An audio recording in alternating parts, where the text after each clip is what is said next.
اس ماحول کے اندر بہت سارے لوگ بے روزگار ہیں، بہت سارے لوگ جو پہلے ہی بڑے کمزور تھے اور کمزور پڑ گئے ہیں۔ اب ان لوگوں کو ضرورت پڑے گی راشن کی، اب ان لوگوں کو ضرورت پڑے گی خوراک کی، اب ضرورت پڑے گی کپڑے کی۔ اور ہمارے ملک میں اس وبا کے علاوہ بھی مریضوں کی ایک بہت لمبی لسٹ ہے۔ بہت سارے بچے ایسے تھے جو پیسے کما کے لاتے تھے تو شام کو اماں کو شوگر کی دوا لے کے دیتے تھے۔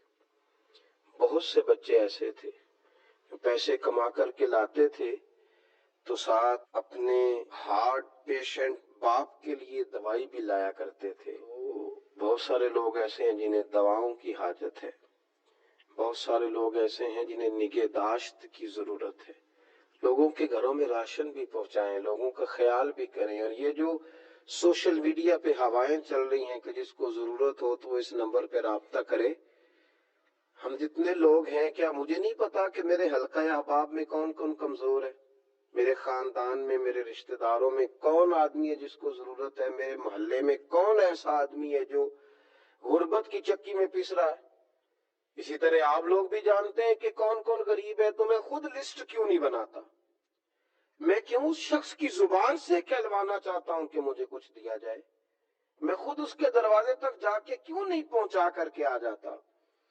ہم از خود لسٹیں بنائیں، ہم از خود تیاریاں کریں، از خود دیکھیں کہاں کس کو کس وقت کس موقع پر میری حاجت ہے، اور قریب جائیں اور جا کر کے اس شخص کو اپنا پیش کریں۔ اور جہاں تک ہم پہنچ سکتے ہیں پہنچیں، ہم نہیں پہنچ سکتے وہاں یہ کوشش کریں کہ ہم کسی ایسے شخص کی توجہ کرائیں جو وہاں پہنچ سکتا ہے، اور جس آدمی کو جس چیز کی ضرورت ہے وہ اسے دیں۔ اور میں کہہ چکا ہوں کچھ لوگوں کو دوا کی حاجت ہے، دوا دیں، کپڑوں کی ضرورت ہے، کپڑے پہنچائیں، راشن کی ضرورت ہے تو راشن پہنچائیں، کچھ لوگوں کو تسلی کی ضرورت ہے۔ آپ اگر فی الحال ملاقات نہیں کر پا رہے تو آپ کے پاس بڑے ذرائع ہیں، ٹیلی فون ہے، بہت ساری چیزیں ہیں، آپ لوگوں سے رابطہ کریں، لوگوں کو تسلی دیں، لوگوں کے ساتھ خیر والا معاملہ کریں۔ اور یہ بھی یاد رکھیں کہ جو اس مرض کا شکار ہو گئے انہیں اچھوت نہ سمجھیں، اس طرح کا ان کے ساتھ رویہ نہ کریں جس طرح کا مجرموں کے ساتھ کیا جاتا ہے۔ ان کو خیر کی نظر سے دیکھیں، ان کے لیے دعا کریں۔ اور میرے رسول کریم علیہ السلام نے فرمایا جب تو کسی کے لیے دعا کرتا ہے تو اللہ تیرے سرانے فرشتہ کھڑا کر دیتا ہے، اور وہ عرض کرتا ہے اللہ جو اس نے اپنے بھائی کے لیے مانگا پہلے اسے عطا فرما۔ تو ان لوگوں کے لیے اچھے جذبات رکھیں جو ہماری ضرورت کے مستحق ہیں، اور صحیح معنوں میں کسی کو راشن بھی دیں اور ساتھ عزت بھی دیں، ساتھ وقار والا معاملہ بھی کریں۔ ہمارے ہاں تو یہ ہو رہا ہے کہ شناختی کارڈ لاؤ، پھر یہ کہ گھر کے لوگوں کا شناختی کارڈ لاؤ، پھر یہ کہ ذریعہ آمدن بتاؤ، پھر یہ کہ فلاں چیز بتاؤ۔ آپ نے 2000 روپیہ دینا ہے اور آپ نے کتنی ساری عزتیں اچھال کے رکھ دی، کتنی زیادہ تحقیقات آپ نے کر دی۔ امام شافعی رحمت اللہ تعالی علیہ سے کسی نے کہا تھا حضور میں خیرات کرنا تو چاہتا ہوں پر مستحق آدمی ہی نہیں ملتا، تو امام صاحب نے غور سے اس کا چہرہ دیکھا اور خاموش ہو گئے۔ تو کہنے لگا حضور آپ کیا دیکھ رہے؟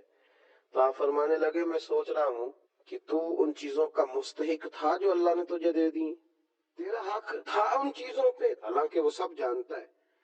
تو جب اس نے اپنے کرم سے سارا کچھ تجھے دے دیا ہے، تجھ سے کوئی اس نے نہیں کہا کہ فلاں سوال کا جواب دے، تو اللہ کے بندوں کو ٹٹولتا پھرتا ہے۔ کیا ہمیں وہ حدیث بھول گئی کہ جب حضور علیہ السلام نے فرمایا کہ آدمی صدقہ دینے نکلا تھا تو چور کو دے آیا، طوائف کو دے آیا، مالدار کو دے آیا، تو اس وقت کے نبی نے کہا تو نے تو اللہ کی رضا کے لیے دیا تھا، تیرا تو ہو گیا ہے، تجھے اس کا اجر مل گیا۔ تو تفتیش اور تحقیق میں نہیں پڑیں، ٹھیک ہے کوشش کریں ضرورت مند تک پہنچ جائیں، پر اس طرح کر کے لوگوں کی عزت اور آبرو پر حملہ نہ کریں۔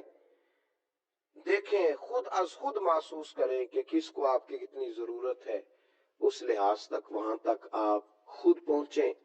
اور یاد رکھیں جب انسان اللہ کے بندوں سے پیار کرتا ہے تو حضور نے فرمایا تو اللہ کے بندوں پہ رحم کر، اللہ تیرے اوپر رحم فرمائے گا۔ اللہ سمجھنے کی توفیق عطا فرمائے۔